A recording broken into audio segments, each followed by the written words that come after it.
More Like Home by Like to Laugh on AO3, Chapter 17.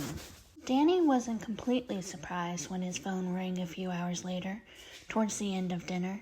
Caller ID, Amity Park Jail. He considered relabeling it Mom and Dad, but it hadn't had the stomach for it.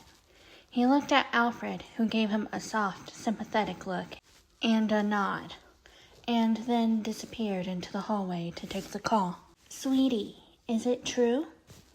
Maddie asked without any preamble. Danny stuck his free hand into his pocket, headed for the living room. "Have you been staying with Bruce Wayne?"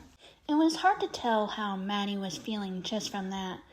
Most of what he could make out in her voice was just shock, which was fair, and a little bit of hurt, which could just be from not telling them.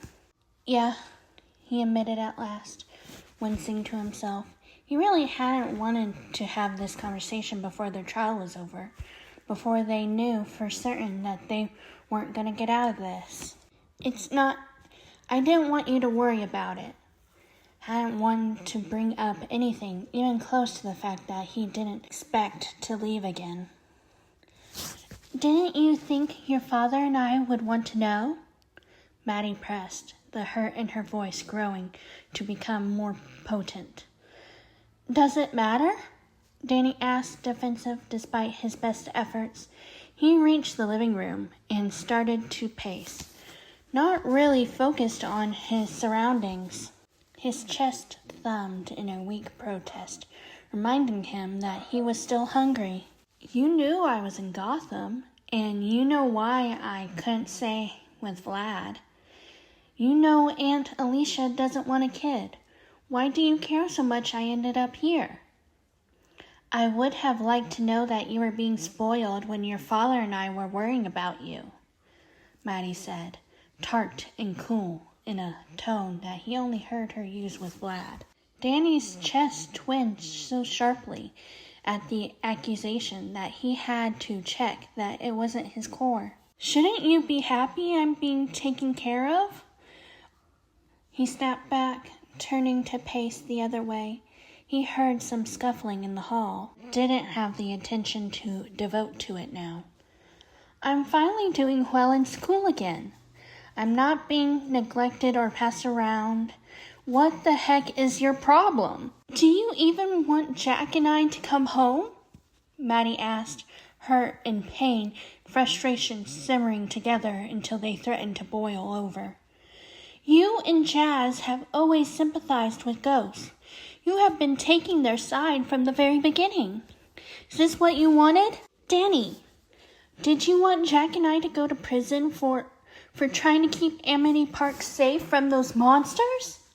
Are you really going to take those things side over your parents?" Danny's chest felt tight and tired. His head spun, protesting burst of exasperation. Weeks of bottled-up resentment threatened to boil. He snapped. "No, you know what I wanted, Mom," he snarled, voice raising to a shout without his permission.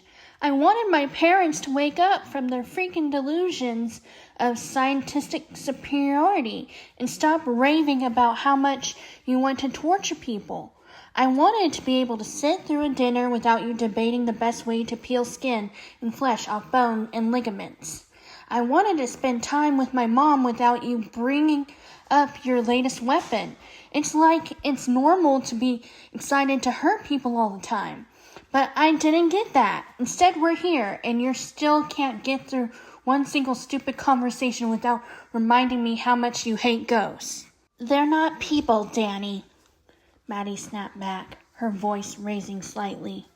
Not as much as his, but still a big loss of control for her. "I can't believe after all this time you're still defending—" "Can you shut up about ghosts for 5 minutes? We aren't talking about ghosts, Mom. This is about me, and where I'm staying, and why I hid it from you. Do you remember that?" Danny had never argued with his parents like this before.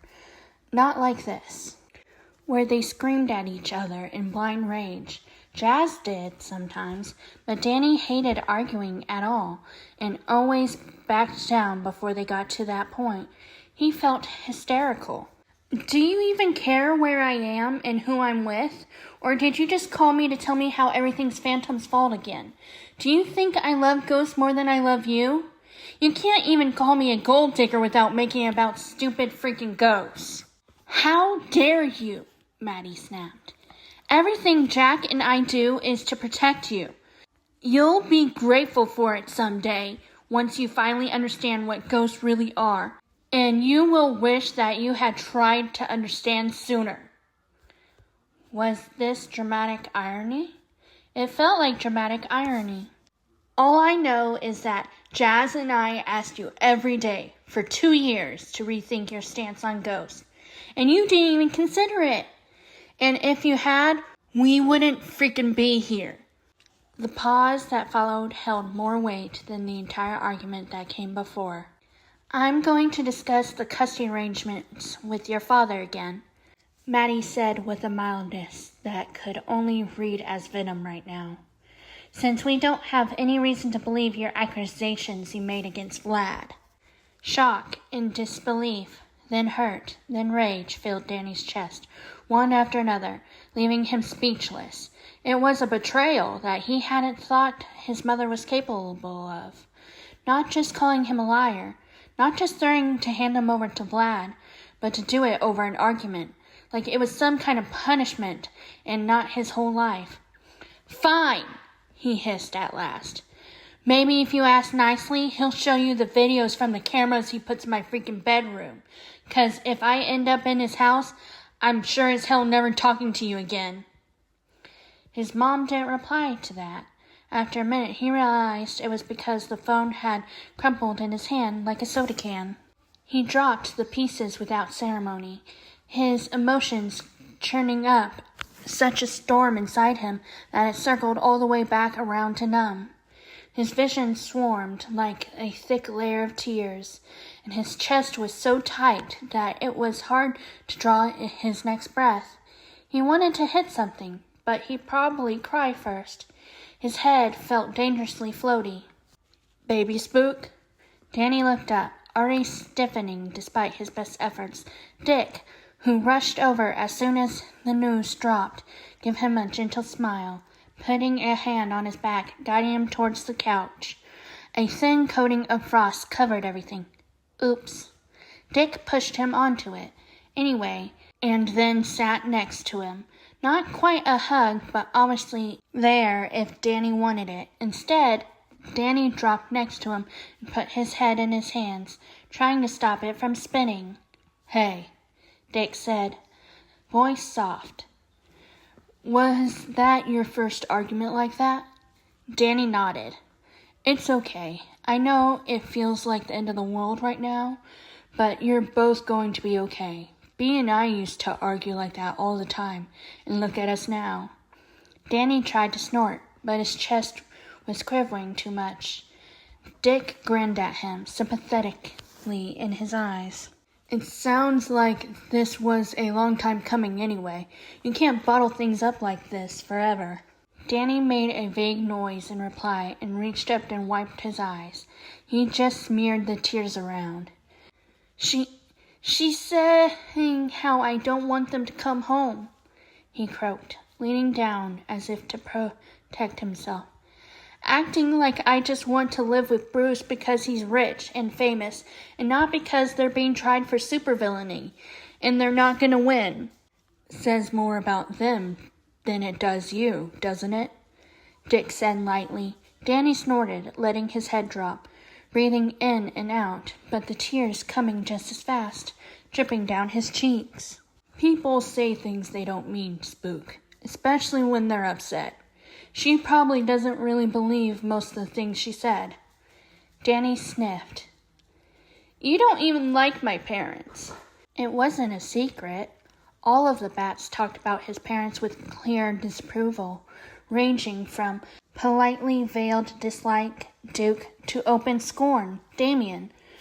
Danny didn't bother defending them anymore. It tended to be an exercise in bitter realization.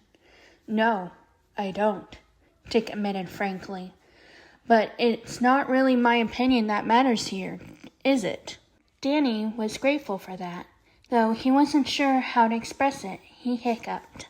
Do they have to make it so freaking hard to love them? Danny asked, his voice trembling as hard as his hands. Dick tugged him gently upright, and Danny gave in, twisting to press his face against Dick's shoulder. Dick rolled with the compromise, reaching up to cup the back of Danny's head. Do you ever curse? Dick asked instead of answering, a hint of laughter in his voice. Sniffle. Dad says curse words are boring, and so are the people who use them. With a burst of concentration, he thawed the frost covering the room, letting it sublimate into the air. Dick did laugh that time, his fingers working carefully into Danny's hairs to scratch his scalp. Danny closed his eyes, feeling himself slowly calming down. Jason might have a thing or two to say about that. Danny laughed a little. We're going to get you a new phone.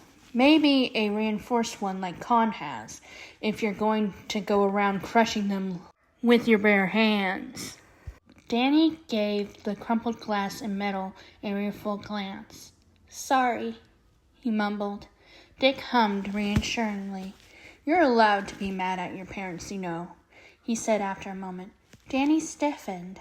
Dick kept gently scratching. It's totally normal to fight sometimes, and you have more reason to be upset than most. Danny hiccuped.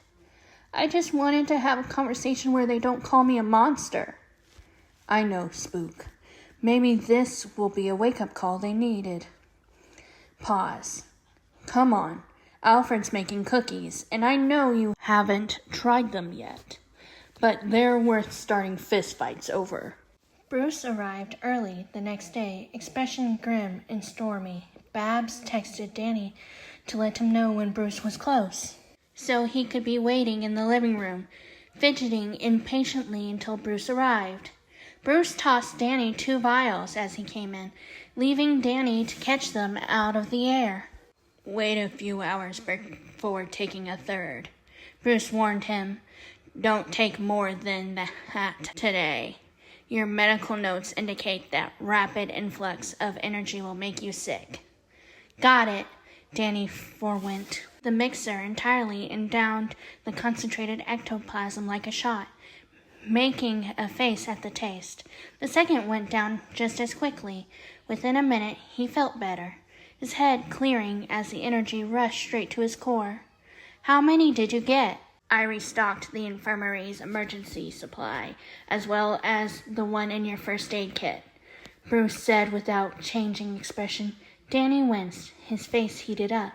He raided both, leaving only 2 vials in the infirmary and 1 in the kit, rather than the 5 to 2 he had originally intended. After that, and the one you still have to take today, there are 27. Do you know how many you need? Danny grimaced. 3 a week? He hedged. That would give him a little over 2 months to figure out portals, which honestly wasn't too bad.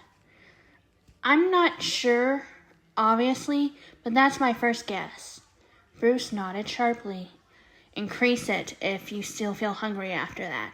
There are ways that we can attain more if necessary. Danny nodded meekly, and Bruce continued. I checked in with Lucius. He's finished your suit. Head down to the Bat Cave to make sure it fits. Make sure you're okay with it. Danny understood. I'll head down, he promised. As promised, the new suit was waiting on the table outside the locker room. To his amazement, it almost exactly the weight and texture of the current one, and it made him feel a little better about changing it. Bruce's expression, however, pressed home exactly how serious this was. Bruce nodded at the room where the rest of them kept their uniforms to suit up. Danny, which would probably only need this once. Danny took a deep breath and nodded back, then turned to disappear into the locker room. He overheard Dick calling out to Bruce as he shut the door, asking something about the official response or whatever. In the privacy of the locker room, Danny sat on the bench and waited, the new suit in his hands, staring at it apprehensively. It looked like his old one, with white and black accents rather than vice versa, with his emblem on the front. And something he hadn't noticed at first glance. On the front there was now a bat emblem, an outline that covered most of his chest. On his shifted suit, it would show up as a thin white line, etching a bat around his own symbol. It was so perfect that he almost wanted to cry. It made him feel better about the change all on its own. He wanted to put it on first and see if it moved the same way, resisted in the same places, and stretched just as much. If it felt like his, but maybe even if it wasn't perfect, it'd still be worth it. He could get used to a new suit, right? The resolve lasted until he shifted to ghost form, unzipped the suit he was wearing now, and remembered. He'd known, of course. He undressed in ghost form before, mostly so he could stitch and bandage his injuries, or someone else could. But he never paid it much attention before. He never had a reason to, and he absolutely had not applied that knowledge to the current dilemma. Underneath his hazmat suit, Danny was still wearing the clothes he had on underneath the suit the day of the accident, colors inverted. His red-on-white science punch shirt was now black with green text that said, "If you're not part of the solution, you're the precipitate," with a cartoon Esquimalt flask next to it. His blue jeans were an ugly orange. He pressed a hand over his mouth to muffle his sob, but he knew both men outside heard it, because then abruptly fell silent. Flustered, Danny squeezed his eyes shut. This wasn't supposed to be a big deal. He was just changing clothes, for ancient's sake. People did it all the time. Even ghosts did it sometimes. Vlad sure had. But the tears just kept slipping down his face as he was faced with the clothes he'd slipped on the morning that It was just a day. He was still alive, so it was just a day. The clothes he had been wearing on a day. So why couldn't he let them go? "Baby spook, are everything all right in there?" He jumped when he heard Dick's concerned voice just outside the door. He swallowed the ache in his throat and forced out, "I'm fine. I'm okay. I'll be out in a minute." Pause. "Of course you are. Are you decent in there, baby spook?" Danny swallowed again. His hands fisted tightly in his shirt, trembling. Another pause. Then Dick was slipping in through the door, shutting it quietly behind him. He quietly found Danny and examined him, and Danny ducked his head, embarrassed at his own reaction. They were just clothes. "Sorry," he managed, flustered by his voice wavering slightly. "I forgot that I was wearing these that day." "These were under your suit?" Dick checked. Softer than he expected, Danny nodded mutely. "Not bad. I like the shirt." Danny laughed a little, shaky but real, and nodded. "I loved science shirts. Still do." Dick crossed the room and sat on the bench next to him, to Danny's surprise, and wrapped an arm around his shoulders and tugged him closer. Danny leaned in with a sigh, accepting the hug gratefully. "You don't want to take it off, do you?" Dick guessed, surprisingly understanding. Danny shook his head mutely. "You don't have to, you know." Danny craned his neck to give him a confused look, and Dick elaborated. "You had them on under your hazmat suit this whole time. There's no reason you can't have them under your armored one, too." Danny thought about that for a moment, and then relaxed, letting out a breath of genuine relief. "Yeah," he mumbled. "Yeah, I can do that." He gave Dick a worn smile. "Thanks." Dick patted his back reassuringly. "No problem, baby spook. You need a few more minutes, or are you ready to get changed?" Danny hesitated. "Just another minute." he said tentatively, and then relaxed when Dick hummed in acknowledgement and didn't pull away. So for another minute, Danny sank into the hug, refreshing in the affectionate contact.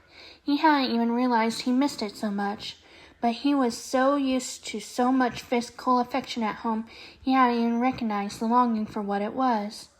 Dick didn't seem to mind, and didn't let go until Danny finally pulled away. Dick gave him a small grin, and without another word, got up and headed back out. Despite the lack of actual nudity, Danny was grateful for the privacy and floated up to gently kick off the rest of the hazmat suit before he turned to the new one. Outside, Dick mumbled an abbreviated explanation to Bruce, who grunted in mild concern, but did not comment. With the reassurance of his more familiar clothes underneath, pulling on his new suit felt like donning the armor it was. His new, probably molded domino mask went on next, when he pulled his transformation over them both, nudging his new clothes into his ghost form. They slotted onto place, like they always belonged there, and he smiled. In the mirror, his black domino mask turned white without the lenses, shifting neon green. New suit did move a little different, didn't resist as much when he moved, weighed a little heavier on his skin. But he didn't mind as much as he thought he would. When he came out to show Dick and Bruce, Dick grinned at him, and Bruce looked him up and down before giving him a sharp nod. Danny beamed back. "It's perfect," Danny said. Bruce was still simmering with frustration when he stepped onto the podium, his rebuttal to Master's accusations outlined sloppily in the note cards in his hands. Danny's screaming fight with his mother the night before was exactly the sort of thing he hoped to avoid by keeping his presence in the Wayne Manor a secret. Danny desperately wanted to maintain a good relationship with his parents, which was difficult to balance with the fact that they knew well before Dr. Fenton that Danny would not be returning to their custody. It would have been tricky enough conversation after the trial. Before it, Bruce wasn't surprised that the accusation started getting thrown around. Madeline Fenton obviously didn't appreciate the kind of son she had. Bruce suspected that Danny wouldn't even let Bruce adopt him unless his parents did something serious enough to break his loyalty to them, and considering all they have already done, he wouldn't imagine what that would be. Dismissing the fuming thoughts for now, Bruce leaned on the podium and gave the assembled media a broad smile.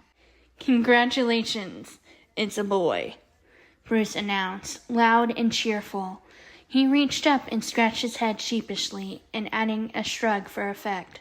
"I suppose by now you've all heard that I am fostering another kid, Danny. It was supposed to be a secret for at least a few more weeks, but Vlad Masters has other ideas."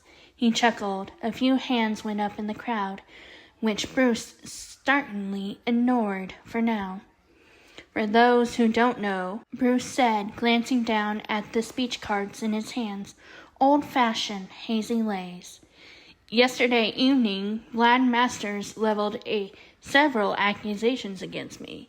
He said that I stole Danny from him, implied that some of my other adoptive children were stolen, and suggested that I even arranged for Danny's parents to be arrested so I could take him."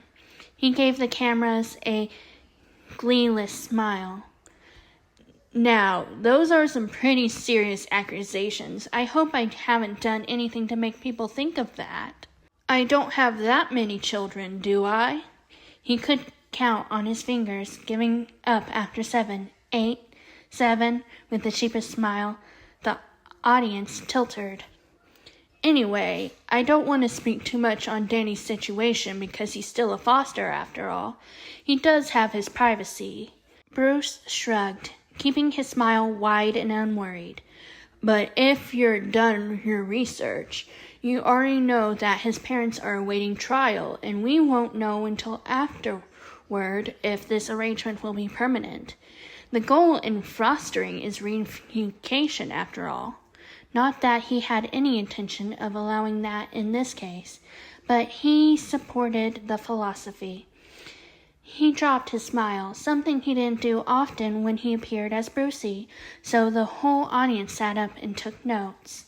Besides, Bruce continued, glancing down at his cards again, shuffling to the correct one.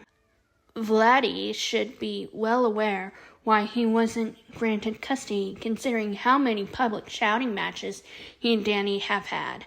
Some of them even are on YouTube. Tim had pushed them up on the SEO queue so that they shouldn't be hard to find. And from what I've heard, there are people willing to testify that the fact Vladdy laid hands on Danny a couple of times. Valerie Gray, 16, on a strict condition of anonymity. William Lancer, 49.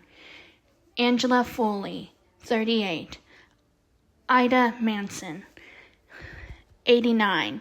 They already been contacted by Bruce's lawyers, just in case Vlad did try to challenge the placement in court, and agreed to testify if necessary.